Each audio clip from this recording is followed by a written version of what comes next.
Graças a Deus.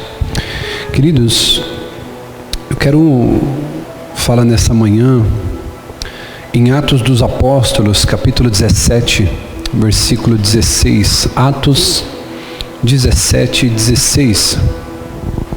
Aleluias.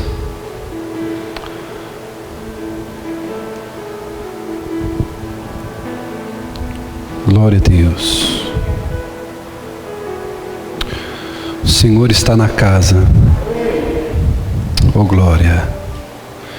É como disse o primeiro louvor, né? A casa pode estar cheia, mas se o Senhor não estiver, ela está vazia. Então nós nos alegramos porque o nosso amado, o amado da nossa alma está aqui, amém? Obrigado, Jesus. A leitura é um pouco extensa e eu ia pedir a gentileza de que você acompanhe no telão, porque aí a versão está a mesma que a minha. Então nós vamos ler bastante aqui. Eu quero pedir para você um pouco de paciência, amém? Diz assim o texto, Atos 17, 16. Enquanto esperava por eles em Atenas, Paulo ficou profundamente indignado ao ver que a cidade estava cheia de ídolos. Por isso, discutia na sinagoga com os judeus e com os gregos tementes a Deus, bem como na praça principal todos os dias, com aqueles que por ali se encontravam.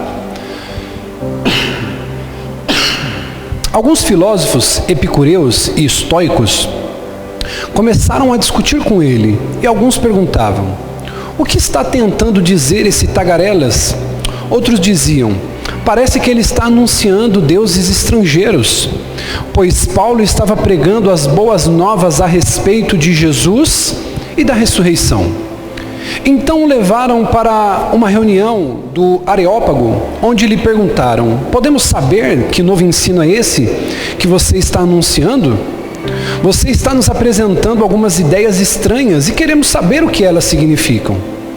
Todos os atenienses e estrangeiros que ali viviam não cuidavam de outra coisa senão falar e ouvir as últimas novidades. Então Paulo levantou-se na reunião do Areópago e disse: atenienses, vejo que em todos os aspectos vocês são muito religiosos, pois andando pela cidade eu observei cuidadosamente os seus objetos de culto e encontrei até um altar com esta inscrição: ao Deus.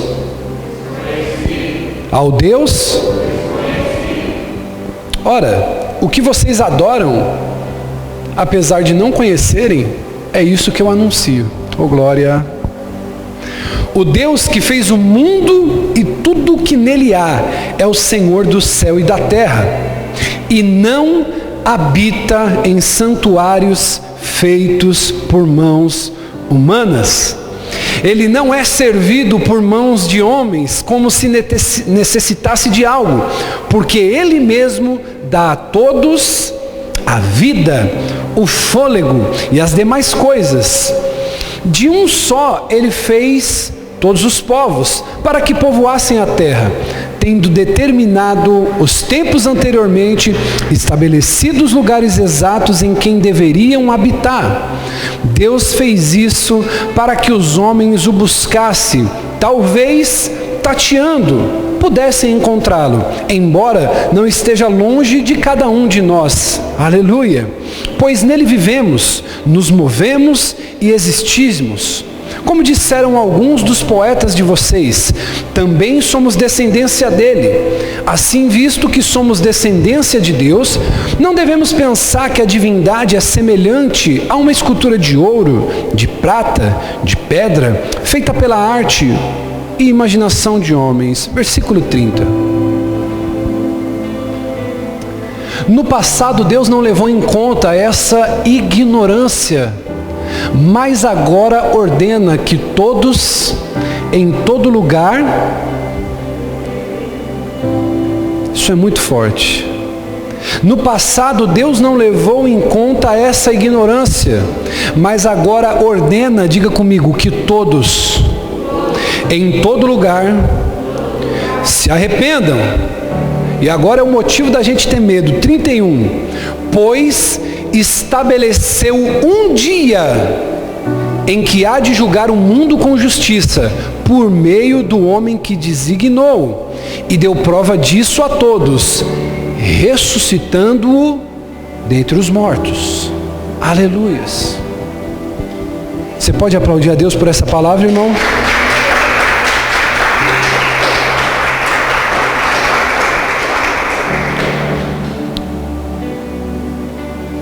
Irmão, nesse texto, eu precisei me alongar um pouquinho na leitura, eu não costumo fazer isso, para que a gente pudesse ter uma compreensão do que estava vendo aqui. Paulo, ele entra naquela cidade de Atenas e ele percebe que ali a filosofia ela era muito impregnada ali, aquele povo, além de religioso, era muito estudioso, e isso é uma mistura talvez até que perigosa, religiosidade e estudo exacerbado, exagerado. E Paulo, ele diz algo interessante, que ele, ao entrar em Atenas, no meio dos atenienses, ele começa a perceber e analisar cuidadosamente os objetos de culto daquele povo, para que ele pudesse de alguma maneira entrar de maneira cirúrgica naquela reunião e poder falar das boas novas do Evangelho. E todas essas religiões juntas, elas compunham ali o modo de viver daquele povo. Tanto é que Lucas, ele vai dizer que aquele povo não cuidava de outra coisa senão saber e conversar sobre as coisas recentes. Traduzindo para os dias de hoje, a chamada fofoca. E essa era a vida daquele povo até que Paulo, ele chega com um discurso. E o discurso que Paulo, ele vai trazer é o discurso das boas novas do Evangelho. O discurso que Paulo vai trazer é uma chamada de arrependimento para os homens. Ele vai falar ali sobre os aspectos do Deus que ele vai anunciar, que é o Deus desconhecido, que é o Deus que ninguém viu o rosto, que é o Deus que ninguém conhece, mas que materializado, Cristo representa a glória de Deus. Então, queridos, Paulo, ele vai começar ali um discurso muito convincente no meio daquele povo idólatra. E aquela multidão de homens e mulheres, aquele povo que estava ali reunido, era um povo que tinha como objeto de culto a idolatria ou a adoração a ídolos. Olhe para mim e redobre sua atenção e entenda que com esse tipo de objeto de culto e com esse tipo de comportamento, Juliana, aquele povo entendia que a maneira de se entrar na presença do Deus que eles serviam, a maneira deles buscarem o Deus que eles serviam, a maneira de agradar as entidades, a maneira de agradar os ídolos a quais eles serviam, era através de uma maneira sacrificial, era através do sacrifício, era através do sacrifício de animais, era através da entrega de sacrifícios.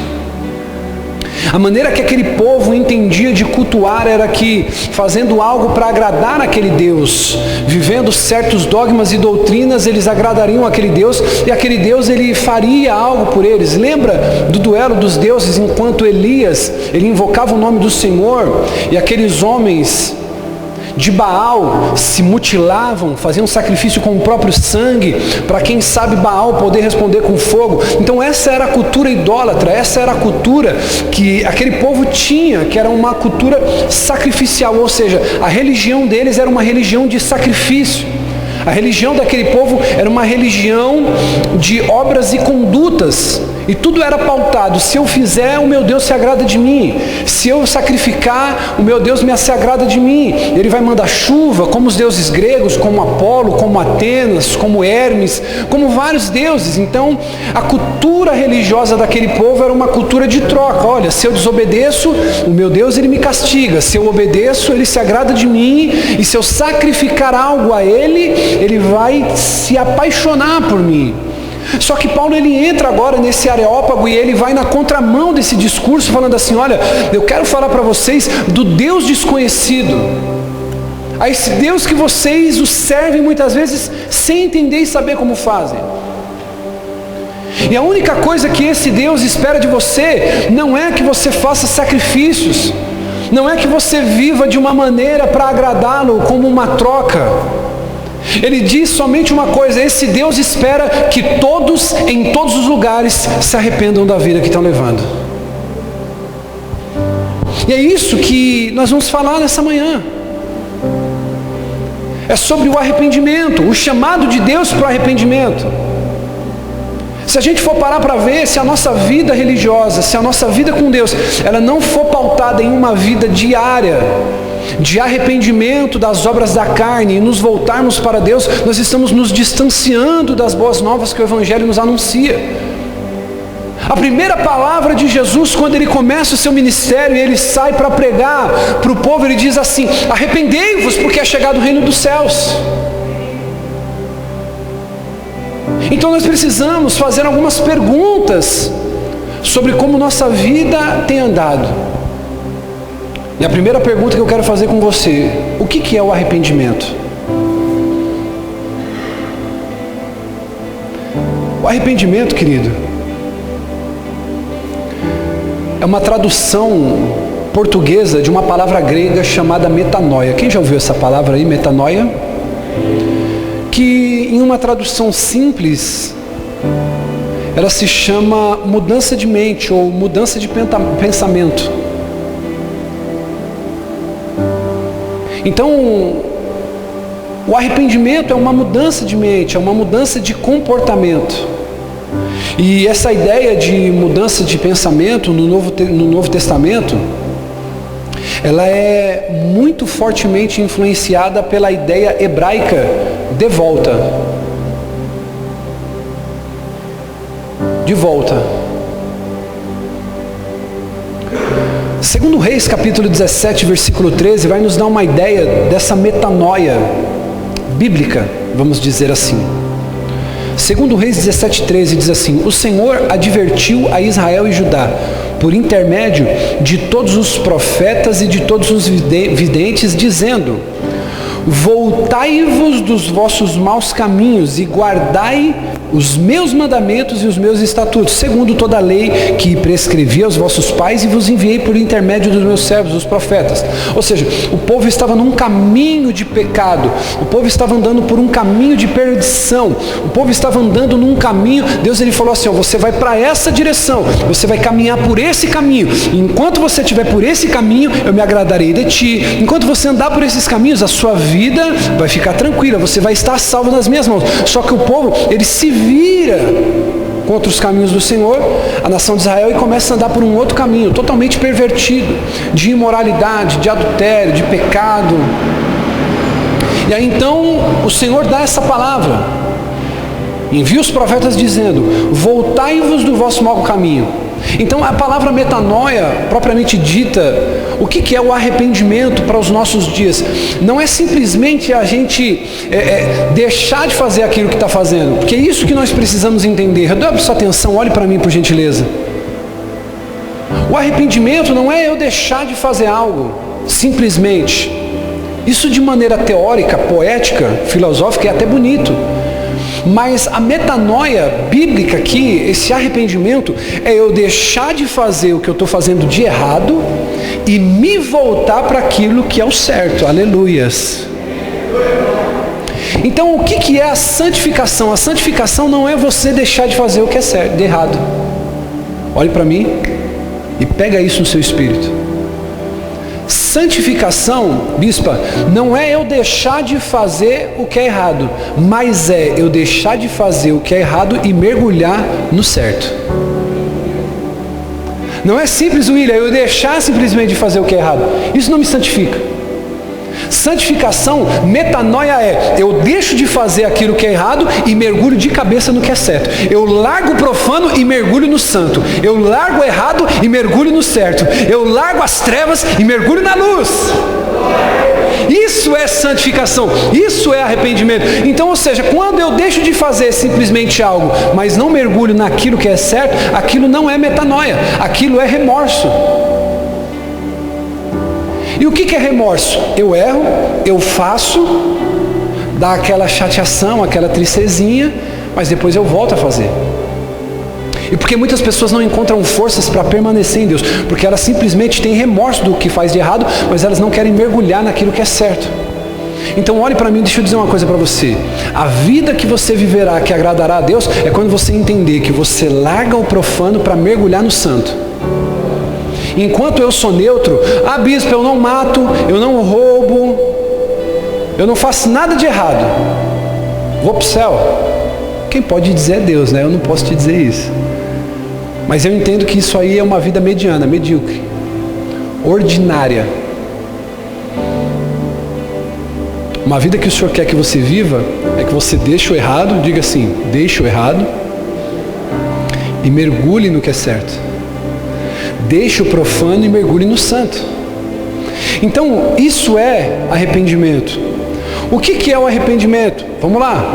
É o reconhecimento voluntário do pecado e da necessidade do perdão de Deus. É o reconhecimento voluntário do pecado. Eu não preciso que ninguém fique pregando toda vez para mim na quarta-feira e no domingo para dizer, você está pecando, você é pecador. Não, eu preciso ter um reconhecimento do pecado e entender a necessidade do perdão de Deus. Davi é um dos maiores exemplos disso, quando ele cai em adultério com uma mulher chamada Batseba. E o sofrimento dele maior foi que ele pensou o seguinte, perdi o Espírito Santo. Salmo 51, versículo 3, ele vai dizer na sua oração de arrependimento, pois eu mesmo reconheço as minhas transgressões. Seria uma coisa tão linda na igreja, se ao invés da gente olhar para o pecado do irmão, a gente reconhecesse nossas transgressões. Diga, oh glória! A gente viveria numa igreja diferente, num mundo diferente. Quando eu olhasse para o pecado da Bianca, eu dissesse assim, poxa, a Bianca errou, mas eu vou orar por ela, eu vou ter misericórdia, porque eu reconheço minhas transgressões. Então, é como um ditado que diz, posso falar isso aqui, sim ou não?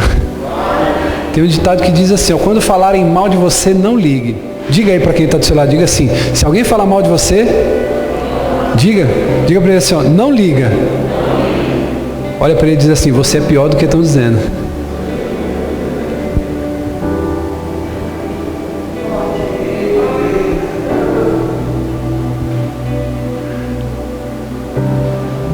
Quando falar mal de você, não liga não. Diz por quê? Porque você sabe que você é pior do que aquilo que dizem. Quando eu reconheço minhas transgressões, olha o que Davi diz, pois eu mesmo reconheço minhas transgressões, e o meu pecado, olha só o que ele diz, sempre me persegue, versículo 3, o meu pecado sempre me persegue. E aí o versículo 4, contra ti, só contra ti pequei e fiz o que tu reprovas, de modo que é justa a sua sentença e tem razão de me condenar. Ou seja, o que é arrependimento? É eu ter um reconhecimento voluntário. Poxa, eu errei, eu falhei em tal área. Eu não preciso de ninguém para me levar até esse entendimento, até porque eu sou servo de Cristo, eu tenho o Espírito sobre mim. E Ele me conduz pelas veredas de justiça. E qual é essa vereda? É o reconhecimento do meu erro, do meu pecado. E é para isso que nós estamos nessa manhã de ceia, para que Ele nos leve por caminhos de arrependimento, para que a gente reconheça nossas falhas, e a gente fale, Senhor, eu pequei contra Ti, somente contra Ti, guia-me pelas veredas da justiça, por amor ao Teu nome. Então eu preciso reconhecer, voluntariamente, eu preciso olhar e falar assim, cara, eu sou pior do que estão falando. E aí, irmão, você não vai sofrer mais quando alguém estiver falando de você. Quando alguém falar de você e você pensar nisso, fala, estão sendo generosos. Você não vai sofrer tanto, diga aleluia. O que é arrependimento? É uma mudança de atitude que nos leva a uma nova direção. Essa mudança deve ser acompanhada por fé. Porque eu preciso ter fé para acreditar que um Deus que não exige nada de mim possa me salvar. Porque olha que doideira é o Evangelho. O Evangelho não se trata de um sacrifício que eu faça para ser salvo, mas se trata de um sacrifício de um Deus que me amou para me salvar. Eu preciso ter fé para acreditar num Deus maluco desse, sim ou não, irmão? E com temor e tremor eu falo isso, num sentido talvez poético, um Deus maluco, que Ele entrega a sua vida por amor a mim para me salvar. E qualquer outra religião que você veja no mundo, o sacrifício tem que vir de quem? Daquele que adora, daquele que professa a fé, mas não. No cristianismo nós adoramos um Deus que se sacrificou por nós. Eu preciso ter fé para acreditar nisso. Que a minha vida, será que minha vida valia a pena esse sacrifício? Se eu sou pior do que dizem, será que a minha vida valia a pena esse sacrifício? Olha o que diz Mateus 21:32. Porque João veio para mostrar o caminho da justiça, e vocês não creram nele, mas os publicanos e as prostitutas creram, e mesmo depois de verem isso, vocês não se arrependeram e nem creram nele. Então a minha definição, podemos dizer assim, de arrependimento nesse sentido, é isso. É ter uma mudança de atitude, é ter um reconhecimento voluntário de pecado, é eu viver uma metanoia, diga metanoia. Isso é o arrependimento. Ô bispo, o que não é arrependimento? Arrependimento não é tristeza. Arrependimento não é um remorso por alguma coisa que você fez no passado. A gente vai ler agora aqui um texto em Números 14:39, que é um exemplo muito claro de que Israel se entristeceu, bispo, mas não se arrependeu do que fez. E muitas vezes na nossa vida é assim, a gente se entristece com algo, mas a gente não se arrepende. E isso não é arrependimento. Números 14:39, quando Moisés transmitiu essas palavras a todos os israelitas, eles choraram amargamente. Na madrugada seguinte, subiram para o alto da região montanhosa e disse: subiremos ao lugar que o Senhor prometeu, pois cometemos pecado. Moisés, porém, disse: por que vocês estão desobedecendo a ordem do Senhor? Isso não terá sucesso. Ou seja, eles choram em um dia e no outro eles voltam a desobedecer de novo. Isso não é arrependimento. Isso não é metanoia. E nós precisamos ter essa convicção. O choro não comove a Deus. E como diz, né, no meio do pessoal do futebol, de luta, de competição, o choro é livre. Diga para o seu irmão assim, você pode chorar à vontade, diga para ele. Faz assim para ele, ó. Não vai mudar nada. Porque eu choro hoje e faço a mesma meleca amanhã. Deus está olhando e dizendo assim, isso não é arrependimento. Então isso não é arrependimento. Tristeza, remorso. Outra coisa que não é arrependimento, você pode estar profundamente envergonhado por algo que você fez, por um comportamento que você teve, sem se arrepender sinceramente por isso. Você pode estar envergonhado, você pode estar triste. Quer um exemplo disso, sim ou não? Mateus capítulo 27:3. Olha o que vai falar sobre Judas. Quando Judas, que o havia traído, viu que Jesus foi condenado, ele foi tomado de um remorso profundo e devolveu aos chefes do sacerdote e aos líderes religiosos as 30 moedas de prata. Aparentemente a gente olha e diz assim, diaconisa Fabíola, Judas se arrependeu. Mas olha o que vai dizer. E disse, pequei, pois traí sangue inocente. E eles retrucaram, os religiosos. O que nos importa? A responsabilidade é... Então Judas jogou o dinheiro dentro do templo, saiu, foi e enforcou-se. Então eu posso estar profundamente envergonhado com uma atitude que eu cometi, profundamente chateado com o comportamento que eu tive, mas sem me arrepender sinceramente, porque em Deus o arrependimento tem perdão, aleluias. Então nós precisamos tomar cuidado muitas vezes com o julgamento que nós carregamos dentro de nós, se não é simplesmente um remorso pensando que Deus vai perdoar nós de algo que nós não nos arrependemos. Porque para eu me arrepender de fato, eu preciso mudar a direção. Amém? Então agora nós vamos refletir, querido, para caminhar para o encerramento, o porquê que eu preciso me arrepender. Quantas vezes eu já me questionei a respeito disso? Quantas vezes talvez você se perguntou sobre isso? Ô bispo, mas por que eu carrego essa culpa do pecado se foi Adão que desobedeceu a Deus lá atrás? Eu não estou fazendo mal para ninguém, eu não mato, eu não roubo, eu não me prostituo. Bispo, por que então eu tenho que me arrepender? Porque Romanos 3, versículo 23, diz que todos nós pecamos contra Deus, ninguém é uma exceção. Todos nós de alguma maneira ofendemos a Deus. E a Bíblia diz, pois todos pecaram e estão destituídos da glória de Deus. Todos pecaram. Então eu preciso entender que o arrependimento é necessário porque a minha vida ofendeu a Deus. Eu preciso entender que é necessário me arrepender, porque o pecado me faz um transgressor da lei. E quando eu sou culpado diante de transgredir a lei, eu sou culpado diante de Deus. Olhe para mim. Quem aqui já viu a célula do câncer? Tem alguém aqui que já viu? Tem como você ver. Você consegue ver quando aquele tumor que aparece numa pessoa que está carregando aquela célula do câncer, ela manifesta alguma coisa. E o pecado, querido, é uma coisa que vem em nossas vidas como se fosse já um DNA. Você já parou para perceber? Olhe para mim e redobre atenção. Que você involuntariamente carrega traços do seu pai e da sua mãe?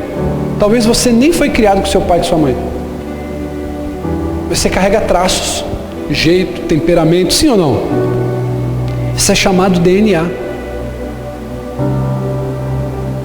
Né? Por exemplo, o Jean. O Jean é um rapaz moreno, cabelo negro, e teve um filho de cabelo loirinho com a esposa. Essa parte do DNA, essa característica do DNA do Arthurzinho, ele puxou da mãe, cabelinho loirinho.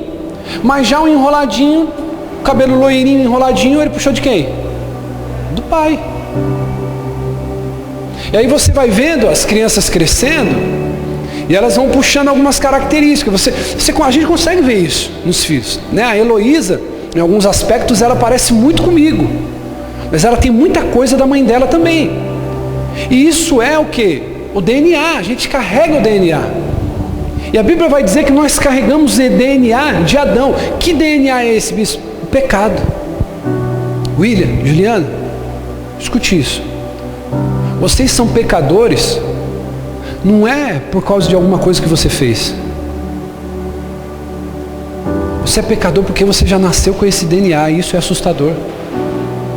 Quando você já sai da barriguinha do papai e da mamãe, já pode levantar e dizer assim: mais um pecador. Todos pecaram e estão destituídos da glória de Deus. Ou seja, então eu sou pecador porque eu fumei um cigarro? Não é isso. Eu sou pecador porque eu adulterei, porque eu pequei, porque eu menti, porque eu roubei, porque eu batei, porque eu fiz. Isso só aumenta a quantidade de transgressões. Mas isso não quer dizer que me faz um pecador. O que me faz pecador em essência é o DNA do pecado que nós carregamos como seres humanos. Quem está conseguindo entender isso? Então eu preciso me arrepender por isso, porque esse pecado me faz transgressor da lei. 1 João capítulo 3, versículo 4. Porque todo aquele que pratica o pecado transgride a lei. De fato, o pecado é a transgressão da lei de Deus. Tiago capítulo 2, versículo 10. Pois quem obedece a toda a lei, mas tropeça em apenas um ponto, torna-se culpada de quebrá-la totalmente. Eu preciso me arrepender. Por quê, bispo? Porque a falta de arrependimento me traz a ira e o julgamento de Deus. Quando você, olhe para mim e redobre sua atenção, quando você deixa de se arrepender, você está atraindo sobre você a ira e o julgamento de Deus. Quem aqui já colocou um imã para poder aproximar algum objeto metálico? Quem já fez essa? Quando você vive uma vida sem se arrepender, você está como um imã, atraindo o juízo e a ira de Deus sobre a sua vida. Olha para o teu irmão e diga assim: é tempo de se arrepender. Romanos capítulo 2, versículo 5 diz: contudo, por causa da teimosia do seu coração obstinado, você está acumulando ira contra si mesmo, para o dia da ira de Deus, quando se revelará o seu justo julgamento. E posso dizer uma coisa para você? Quando vir a condenação sobre o mundo, aqueles que forem condenados olharão para a justiça de Deus e dirão assim: Deus está sendo justo. Então eu preciso me arrepender. Sem demora, diga comigo, sem demora. Porque quanto mais eu demoro de me arrepender, mais eu vou atraindo a ira e o juízo de Deus sobre a minha vida. Bispo, por que eu preciso me arrepender? Porque se a gente não reconhecer a nossa necessidade de arrependimento e de perdão, nós vamos fazer de Deus mentiroso e nós mesmos vamos nos enganar. Quando eu digo de que eu não preciso me arrepender, diaconisa Kathleen, eu estou dizendo assim, Deus é mentiroso. 1 João capítulo 1, versículo 8.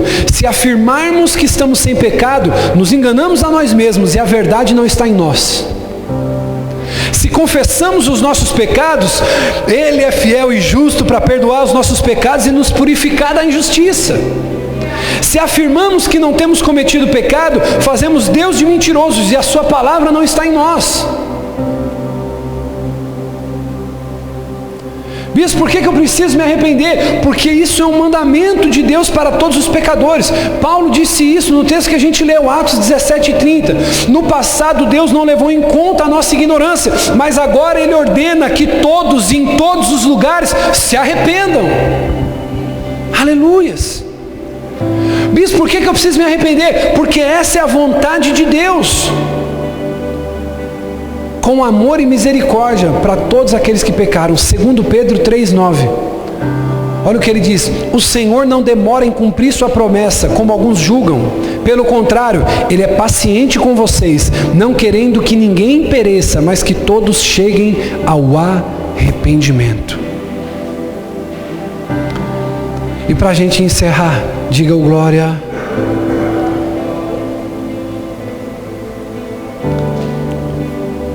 Nós vimos aqui nessa manhã o que é arrependimento, o que não é arrependimento, por que eu devo me arrepender, e agora nós vamos ver, para encerrar, quais são os benefícios do arrependimento.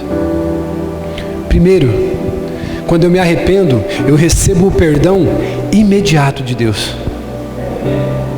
Eu me arrependi, William, eu recebo o perdão imediato. E tem uma coisa mais importante ainda, além do perdão. Eu recebo o perdão e eu já tenho comunhão com Ele. Marcos capítulo 1, versículo 4. Assim surgiu João, batizando no deserto e pregando o batismo de arrependimento para perdão dos pecados.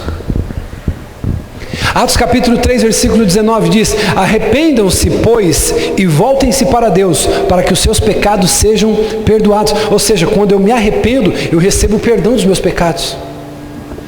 Olha para mim.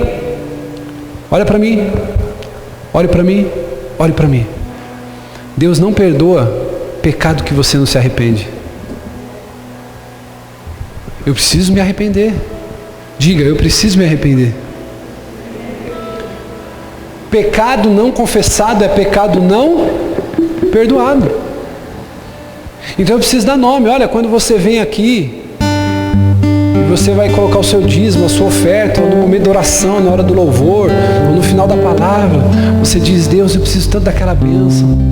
Senhor, eu preciso tanto do milagre. Olha, está acontecendo isso, está acontecendo aquilo na minha vida. Você vai descrevendo para Deus aquilo que você precisa. E aqui nós entendemos que eu preciso descrever, eu preciso pôr para fora, confessar o meu pecado para Deus.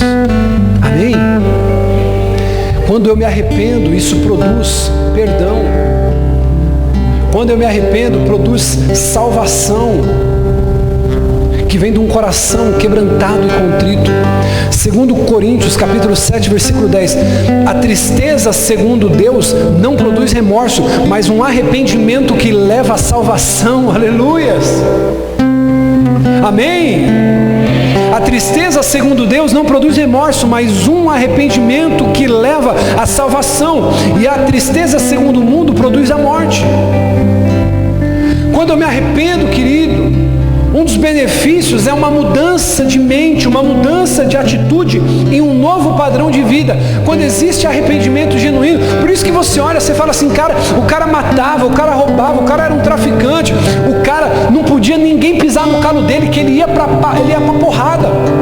O cara ia para cima, era violento. A mulher, uma barraqueira, se converteu, mudou. Porque o arrependimento, ele gera isso dentro de nós, um novo padrão, uma nova maneira de viver, um novo estilo de vida. Mateus capítulo 3, versículo 8. Ô bispo, como que eu sei que eu tenho uma vida em caminho, em sentido à salvação? É uma vida que demonstra frutos de arrependimento. É quando você olha uma situação e você diz: ah, se eu não fosse convertido, meu velho homem, minha velha mulher já tinha se manifestado. Aleluia. Você olha e você diz assim: ah, se Jesus não tivesse me salvado, meu irmão, eu já tinha ido para cima dessa briga, eu já tinha puxado a faca, eu já tinha ido pegar o revólver. E você fala: mas eu tenho produzido frutos de arrependimento. Mateus 3,8: produzam, pois, frutos de arrependimento. Ah, bispo, se fosse no passado eu já tinha mandado aquele homem embora. Glória a Deus que você ainda tem suportado, porque você tem produzido frutos de arrependimento. Ah, bispo, mas se eu tivesse pego aquela mensagem, eu tivesse visto, e isso fosse no passado. Glória a Deus que você é uma nova mulher, que você é um novo homem, e você tem produzido frutos de arrependimento. Atos dos Apóstolos, capítulo 26, versículo 20: preguei em primeiro lugar aos que estavam em Damasco, depois aos que estavam em Jerusalém, em toda a Judéia, e também aos gentios, dizendo que se arrependessem e voltassem para Deus, praticando obras que mostrassem arrependimento. É isso, querido, que vai no final das contas dizer quem somos, se somos de Deus ou se somos do mundo. Frutos de arrependimento, obras que as pessoas vejam e dizem assim: essa pessoa nasceu de novo. Aleluias. Ô bispo, se coloque de pé, eu encerro aqui. Ô glória.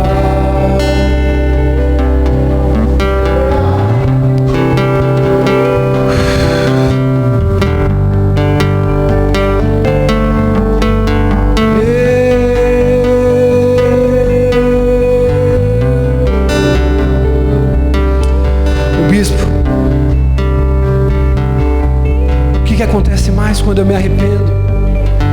O arrependimento prepara o seu coração para receber a promessa do Espírito Santo.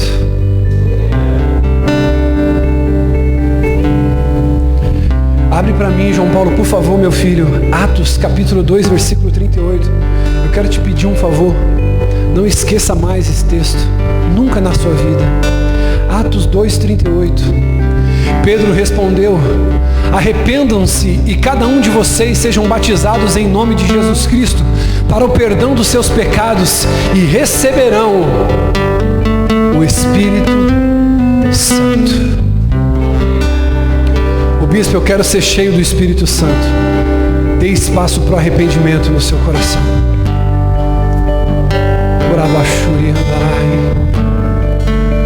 O seu coração precisa ser preparado para a promessa do Espírito Santo. Ei, William, existe uma promessa para a sua vida, e essa promessa é: se arrependa e a tua vida será cheia do Espírito Santo. Juliana, a sua vida será cheia do Espírito Santo. Eu preciso me arrepender, ser batizado para a remissão dos pecados e receber a promessa do Espírito Santo. Ele será derramado sobre toda a carne, sobre toda a carne. Essa manhã de ceia, querido, eu convido a você agora a fechar os seus olhos, a fazer a tua